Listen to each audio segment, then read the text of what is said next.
Hi everyone, this is Yakub and welcome to my short vlogs. Friends, నాకు చిన్న doubt వచ్చింది. మహేష్ బాబు మూవీలో సర్కారు వారి పాట సినిమా చూసిన వాళ్ళందరికీ కూడా ఈ డౌట్ అనేది అర్థమవుతుంది. నా డౌట్ ఏంటో.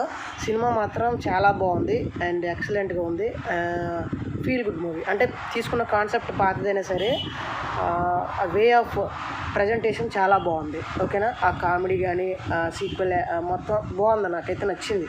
సో నా డౌట్ ఏంటంటే, కళావతి హీరోయిన్ ఉంది కదా, హీరోయిన్ మహేష్ బాబు దగ్గర ముందు $10,000 అప్పు తీసుకుంటుంది.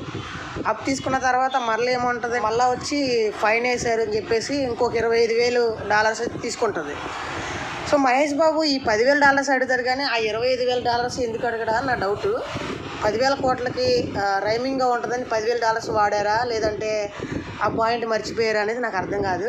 కింద కామెంట్ సెక్షన్లో మీ అభిప్రాయం అంటే కింద కామెంట్ సెక్షన్లో కామెంట్ చేయండి. నాకైతే ఆ డౌట్ అలాగే ఉండిపోయింది.